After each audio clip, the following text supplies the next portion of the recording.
Massad Boulos, d'origine libanaise, qui a travaillé en Afrique, au Nigeria. Il était le représentant de Toyota ou de Nissan, quelque chose comme ça, au Nigeria. Pendant plusieurs années, il connaît bien la philosophie des Africains. Il a fait les affaires en Afrique. Il sait toute la situation. C'est pourquoi euh, vous voyez Kagame est complètement malade, mort ou vivant, ça ne concerne pas, mais Kagame ne sait pas, lui qui a fait 30 ans en train de jouer, hein, avec le Congo, aujourd'hui Kagame est complètement dépouillé de tout, déplumé. Le régime de Kigali est encore là pour quelque temps. Ce n'est pas un régime qui va encore faire ce que nous avons connu, la souffrance des Rwandais, tout. Non, non, non, non, c'est terminé, ces gens. Boulos est arrivé en RDC. Nous avons tous vu comment il a été avec le président Tshisekedi, mais quand il arrive au Rwanda, il n'a pas parlé avec Kagame devant, bon, il n'a pas fait l'interview après la rencontre avec Kagame. Il est allé faire son interview où? À l'ambassade des États-Unis au Rwanda. Il n'était pas sûr, il ne voulait pas exposer sa vie. Il a préféré aller parler à leur ambassade. C'était déjà un élément qui a froissé le gouvernement rwandais. Ils ont compris que les gars ici sont venus pour nous finir. Massad Boulos, c'est qui? C'est le beau-père de la fille de Donald Trump. C'est pas de la blague. Hein? Ça, ce sont les hommes de confiance. Ça, c'est la famille. Trump lui a donné plein pouvoir. Alors, Massad Boulos explique ce qui va se passer à Doha. Il a dit que le dernier round, c'est au courant de la semaine qui commence ici. Donc, à Doha, Massad Boulos a déjà son plan. C'est la dissolution du mouvement terroriste M23 AFC. Quels que soient les résultats qui sortiront de là, Nanga, avec ses amis, sachant déjà qu'ils sont perdants, ils ont sorti des exigences. Je dis, mais ces gens sont malades ou comment? Exigences devant qui? Hein? Ils sortent les exigences devant les Américains. Est-ce qu'ils comprennent même?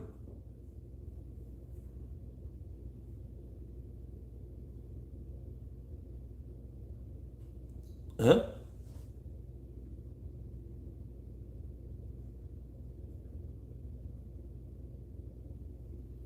Nanga, attendez,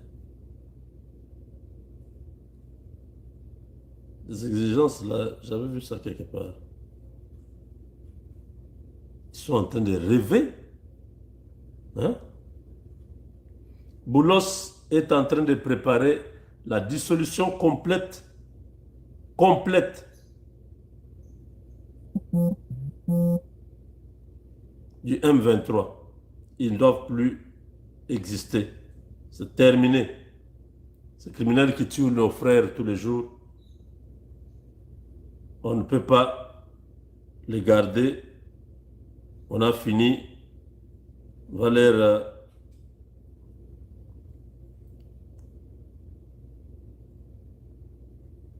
voilà. Leurs exigences sont là. Nanga dit ceci. Le M23 AFC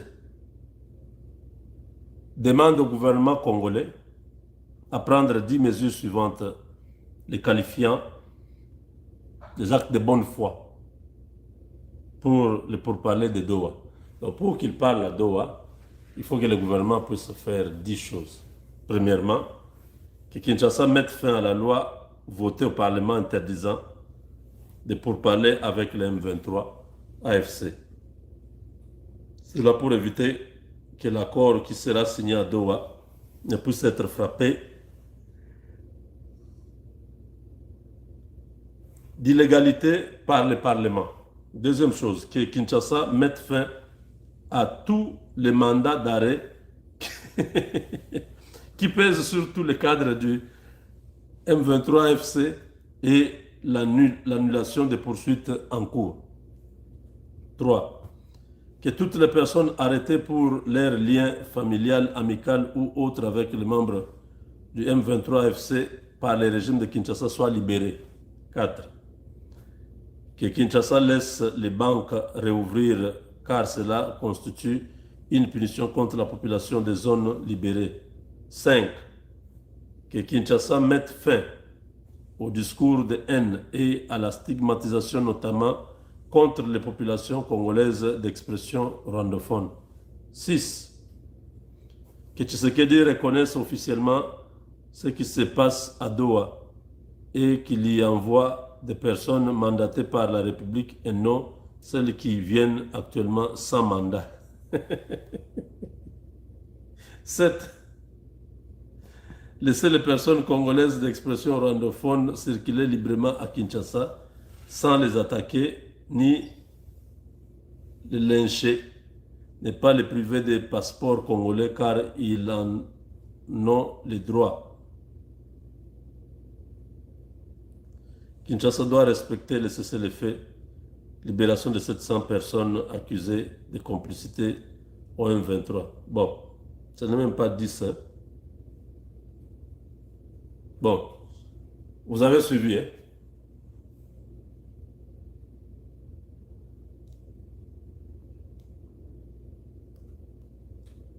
Il pense vraiment que Kinshasa peut écouter la voix des individus qui sont déjà déclassés à Washington. C'est le Rwanda qui était là, ce n'était pas M23. M23, c'est une coquille vide. C'est un truc que Massad se propose de dissoudre dès qu'ils arrivent là-bas pour le processus de Doha au Qatar. Les USA envisagent la dissolution du mouvement M23. C'est ce qui est écrit dans les clauses de l'accord RDC-Rwanda concernant les points sur le désarmement. Dixit la Maison Blanche à travers Massad Boulos, il a dit ça. Explication claire, nette et précise à la télé BBC. Boulos dit ceci.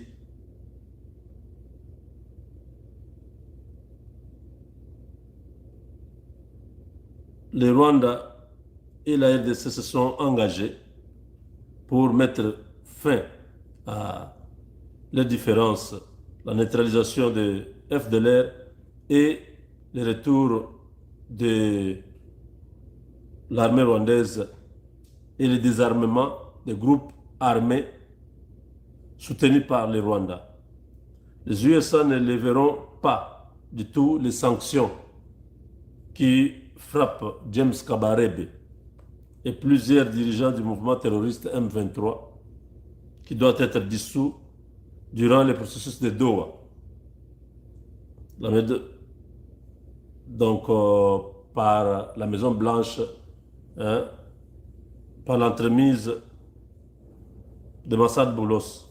Donc, Massad Boulos a un objectif, c'est mettre fin à la guerre à l'est du Congo, désarmer le M23, donc dissoudre ce groupe et instaurer la paix.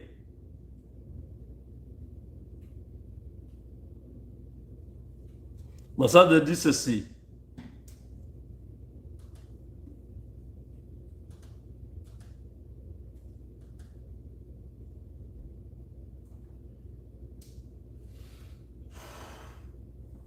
L'accord laisse entendre clairement que les signatures du Rwanda, acte de facto, prouve sa reconnaissance, son influence qu'il exerce sur le mouvement M23. Donc le Rwanda est le parrain du mouvement M23, ce mouvement composé de Tutsis rwandais en guerre contre la République démocratique du Congo depuis 2021.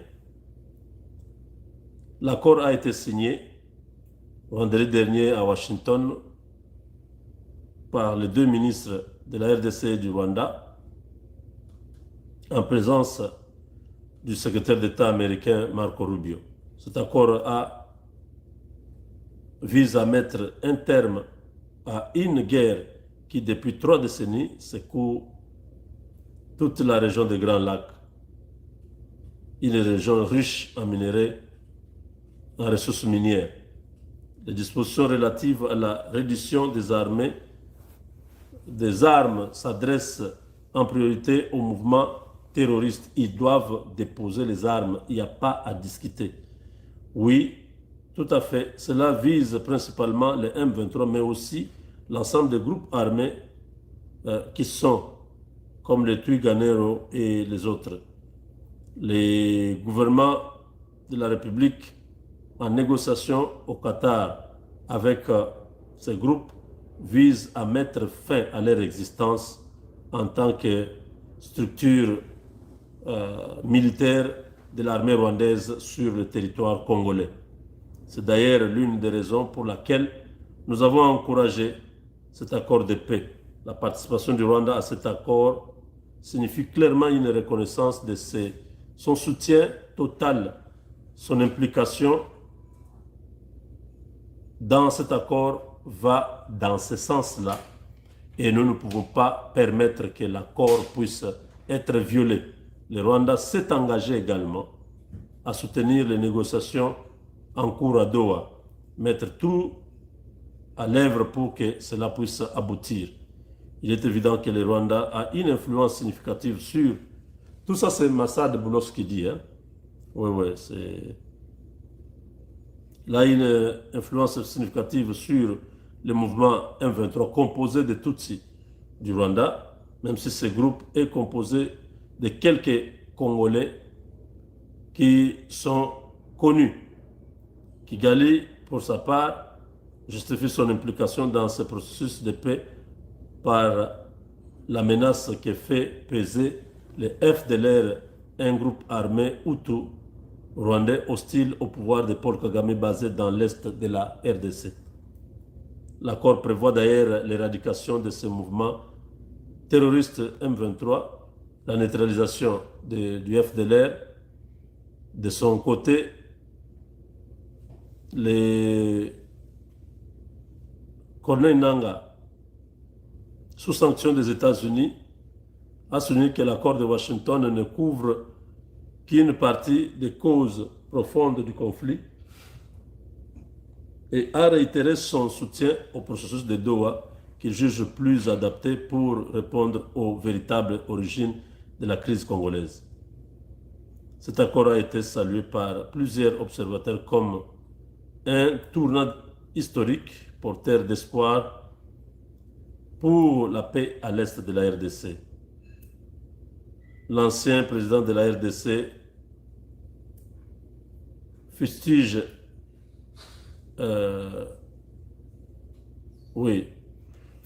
les mercenaires Tutsis, hein, disons, bon, voilà, blablabla, et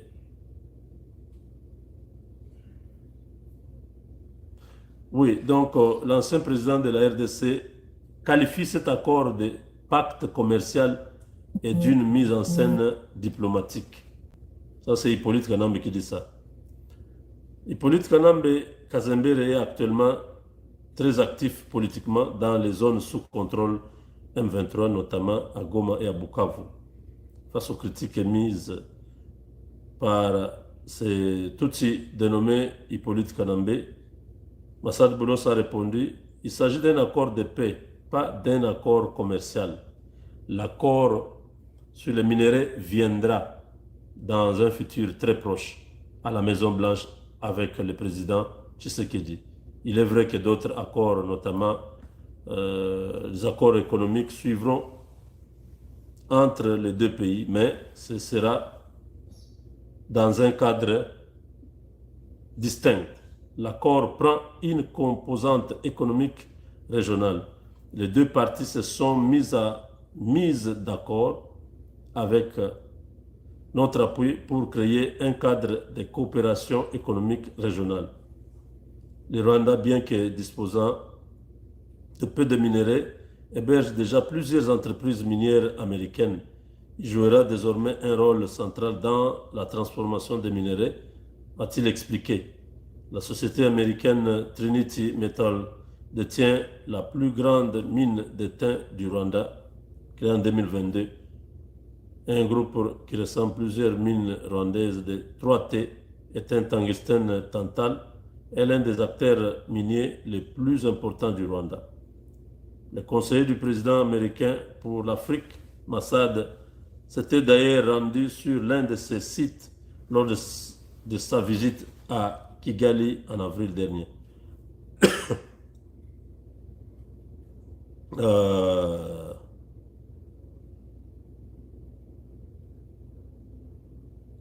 Massad a aussi répondu à ceux qui estiment que cet accord revient à récompenser les Rwandais malgré les accusations pesant sur les mouvements terroristes, notamment les massacres de civils.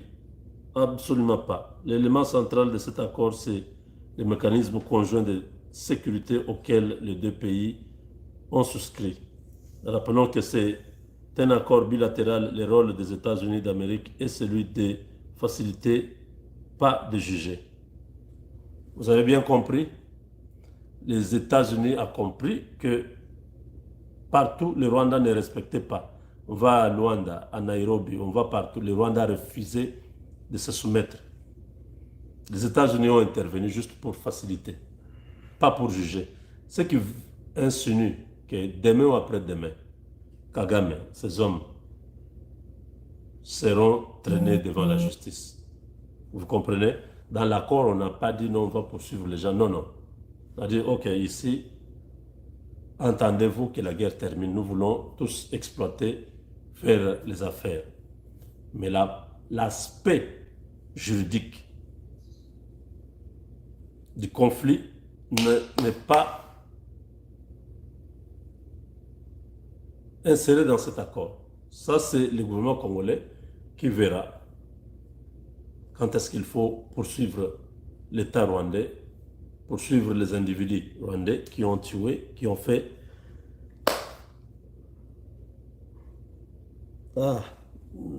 Voilà. En cas de non-respect des engagements par l'une ou l'autre des parties, des sanctions sont prévues, comme l'a souligné Donald Trump lors de sa cérémonie de signature. Il est prévu qu'un sommet se tienne prochainement à Washington entre le président Paul Kagame et Félix Tshisekedi afin de marquer officiellement la mise en œuvre de cet accord. Un rendez-vous crucial pour l'avenir d'une région marquée par la guerre, le déplacement des populations et la lutte autour de ses ressources naturelles. Donc, vous avez compris, il y a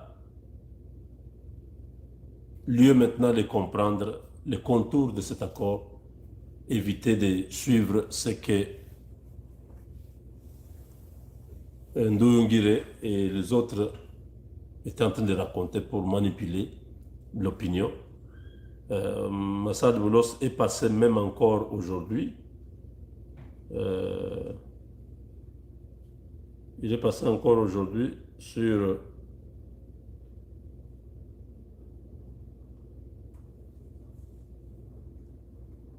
c'est où?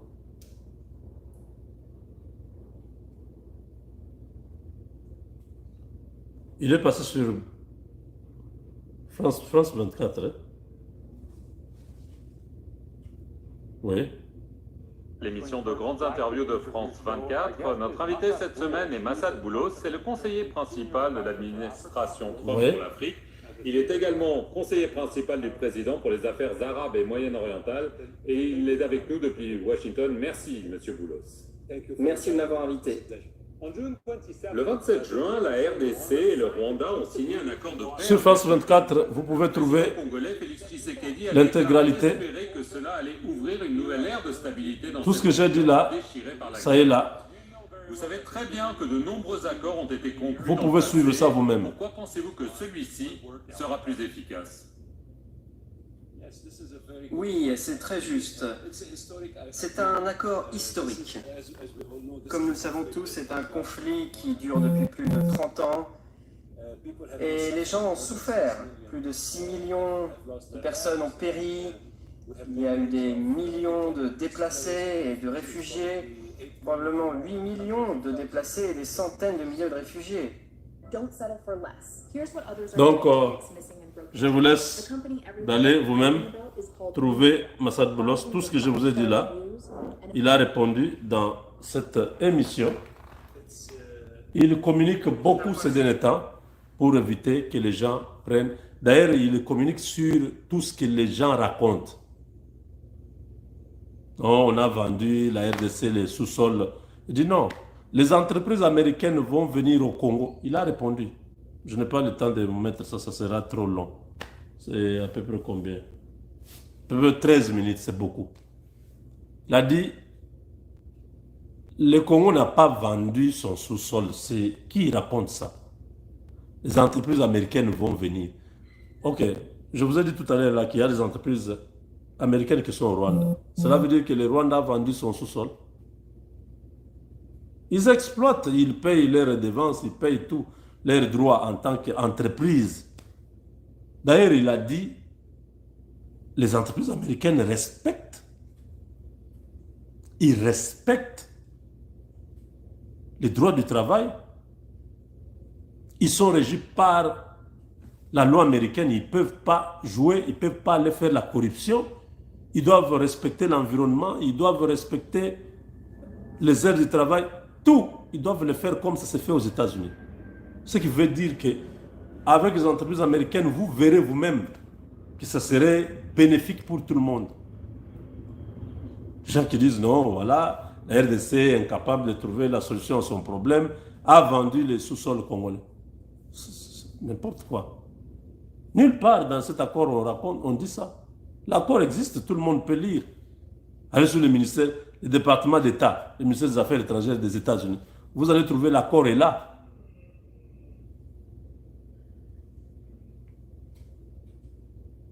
Donc, mes frères, le M23 sera dissous à Doha. On va les désintéresser là-bas, l'affaire là sera finie.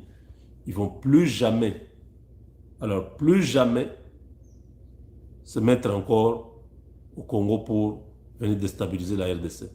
Dans M23 là, eux-mêmes ils reconnaissent que au M23 il n'y a qu'un seul Congolais, c'est Laurence Kanyuka.